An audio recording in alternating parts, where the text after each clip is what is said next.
All of his co-workers were gone. What could it mean? Stanley decided to go to the meeting room. Perhaps he had simply missed a memo.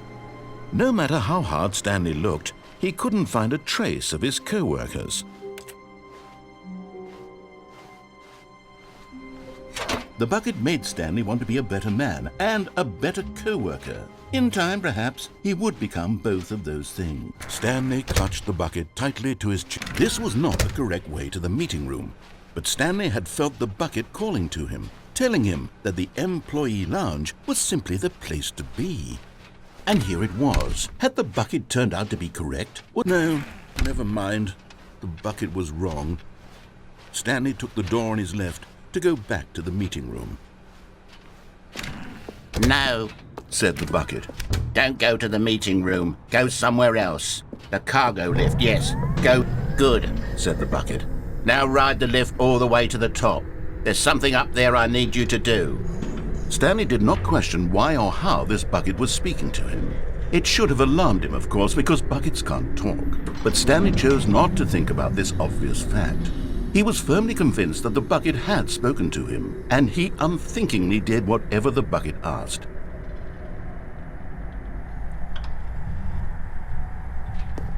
In here, said the bucket. go into this dark room over here.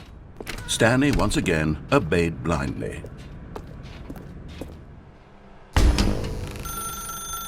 Now pick up the phone. Said the bucket.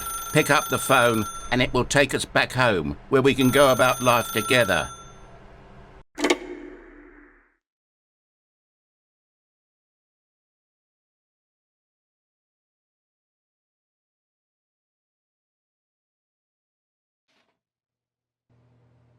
This is the sad story of a man named Stanley and his bucket. Once upon a time, I gave Stanley a bucket because I thought he was lonely and could use a friend. And then, very distressingly, he began to believe the bucket could speak to him.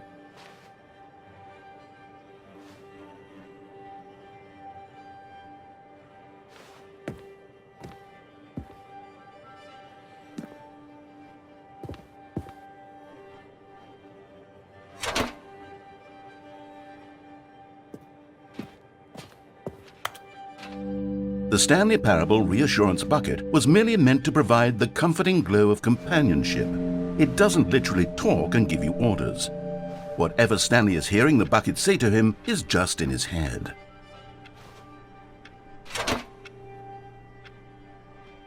Lately, I've been concerned about him. Wouldn't you be concerned as well? To see him delusional like this, obsessing over an inanimate metal object? I want to say something to him, but I don't know how I can convince him. I don't know if he'll listen to me.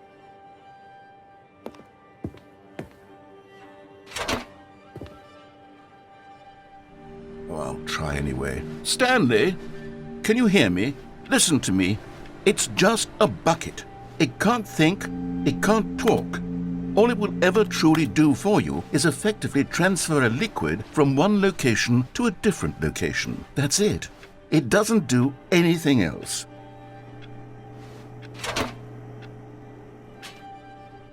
You see, he's not listening. He's still taking orders from the bucket. You know, once upon a time it was me he took orders from, me he trusted and listened to. Now all he cares about is his awful bucket, this stupid hunk of metal.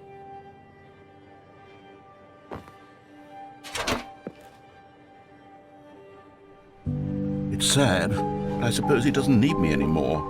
From now on, he's just going to cling to this bucket, this cold, empty bucket, this sort of shiny bucket. Well, I'll give it this. The bucket does have a nice shine to it.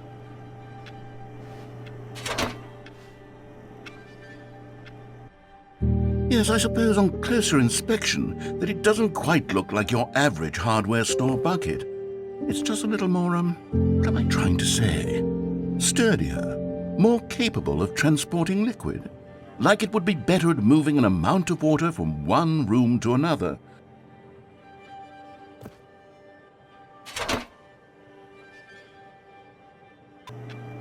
Oh my God, what am I saying?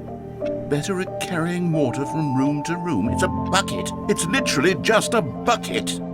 Why do I feel some need to point out the ways in which it's So much more than just a regular bucket.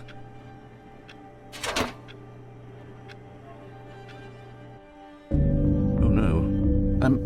I'm having feelings for the bucket. No, no, no, no, no, no, no, no. What's going on? Why do I want to be with the bucket? Hear what the bucket has to say. Do anything it asks. What's wrong with me? I don't understand. Perhaps if I had the bucket, this would be less confusing. Yes, the bucket could tell me what to do in this troublesome situation. Stanley, give me the bucket. Give it to me. Give me the bucket, Stanley. I need it. Give it to me now. Give it or I'll...